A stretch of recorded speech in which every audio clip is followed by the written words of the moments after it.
этим не занимается. Медицина у нас с вами только занимается поиском симптомов и, скажем так, убиранием этой симптоматики. Поэтому есть столько болезней, столько лекарств, и просто они находят один симптом и либо отрезают, либо приглушают. Как вот Кристина недавно выкладывала классное видео про то, что лампочку можно погасить двумя способами, да? Мы с вами за здоровый образ жизни. У нас с вами в Гринвее люди очень осознанные, которые уже заботятся о себе, заботятся о своих семьях и хотят уже быть здоровыми и жить долго.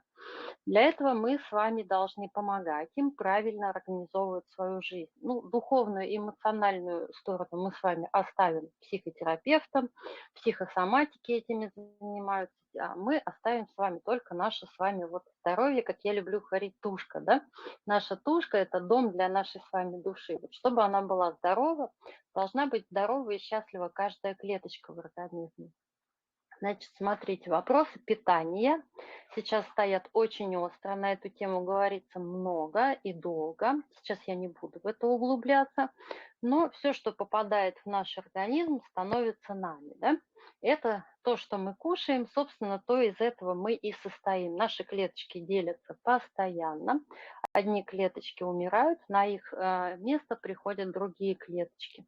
И вы, наверное, слышали, а многие точно это знают, что у нас полностью обновляется состав клеток.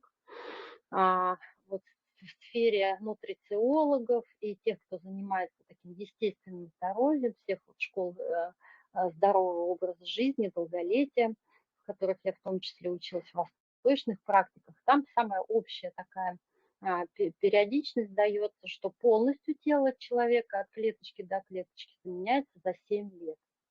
То есть вы думаетесь, то, что нам говорят, что мы родились с одним телом и мы живем с ним всю жизнь, это неправда. Каждые 7 лет ваше тело полностью обновляется. Каждый орган обновляется с разной скоростью. Ну, например, там клетки эпителия за 21 день, то есть и кожа наша там полностью обновляется. На все это можно повлиять, если организовать правильный процесс попадания внутрь веществ, усвоения и правильной работки клеток. Вот именно этим я хочу научить вас заниматься. И цель сегодняшнего занятия будет подковать вас немножечко вот в самом главном, ключевом, входном моменте, с которого начинается здоровье. Я буду стараться говорить максимально просто и красочно для того, чтобы вы это могли вот так на ладошечке своим клиентам объяснять. Клиенты у нас разные, и самое главное, что у них есть общего, они все очень занятые люди. Наша с вами задача во всем разобраться и максимально точно, максимально просто подать это вот так на ладошечке, чтобы люди выбрали то, что именно им было нужно. Что такое БАДы? Как они появились, вы, наверное, все прекрасно понимаете, что врачи в первую очередь стали замечать, что такое хорошая еда и плохая еда. Какая-то еда делает нас здоровее, мы выглядим лучше, мы сильнее. Какая-то еда явно угнетает наши функции и заставляет нас быть вялыми, сонными или больными в конце концов.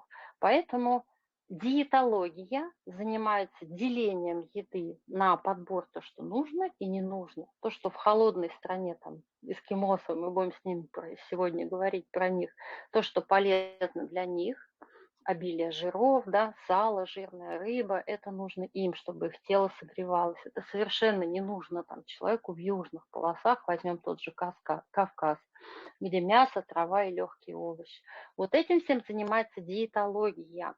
Из диетологии рождается нутрициология. То есть когда мы понимаем потребности нашего тела, что вот мне на данном этапе развития, в моем состоянии, тело, хороший терапевт это тоже хорошо оценит и сделает, скажет, тебе нужно, чтобы в организме добавить того-то, того-то, того-то. Нутрициолог подбирает и говорит, что омега-3 содержится, допустим, в там, рыбе хорошей, да, красной в основном, в некоторых там рачках, там криле и так далее.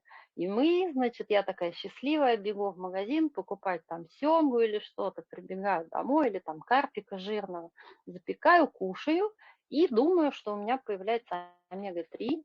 Я думаю, что я свою семью кормлю правильно, и у них будет развиваться вот этот мозг правильно и так далее.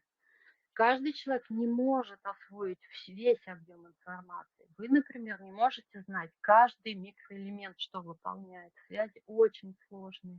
Но мы можем с вами освоить общие принципы. Маленький пример. Мы все знаем про дефицит йода. Все знаем, да, что нужен йод.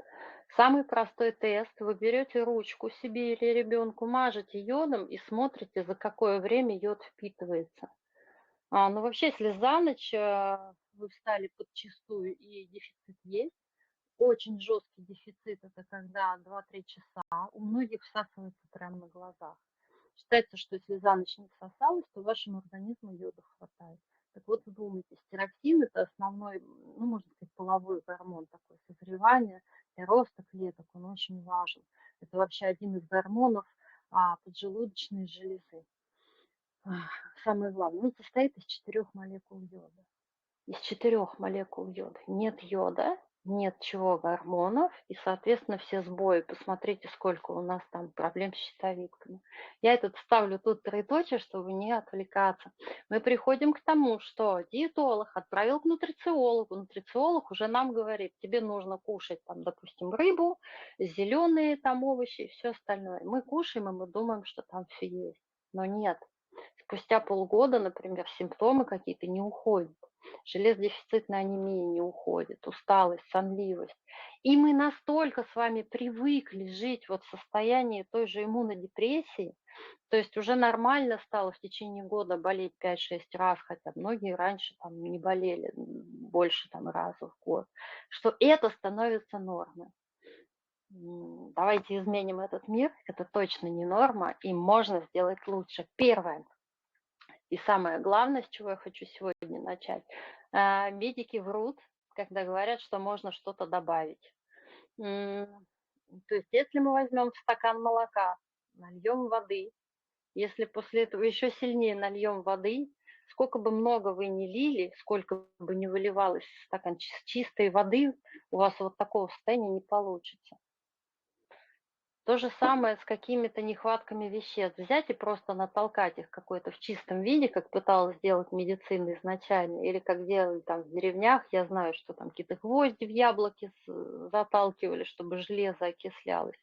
Это все чушь. Для этого есть сейчас новые технологии, химики. У нас с вами есть чудесные условия, ученые, простите, в Greenway. У нас есть лаборатории, высокотехнологичные сырье, обработка. Все это дело правильным образом, в хелатной доступной форме прессуется. Осталось только выбрать, чего нам не хватает. И прежде чем мы будем выбирать, мы должны знать вот какую вещь. Мы все знаем, что мы кушаем. И медики нам врут, говоря, что мы что-то с вами усваиваем. Вот здесь, пожалуйста, из всей сегодняшней встречи вы должны узнать, что мы с вами не в состоянии ничего усвоить самостоятельно. Самый простой пример – это когда маленькие детки, например, там какие-то нехорошие случаи, много антибиотиков, и ставят такой потом диагноз, потом дисбактериоз, да?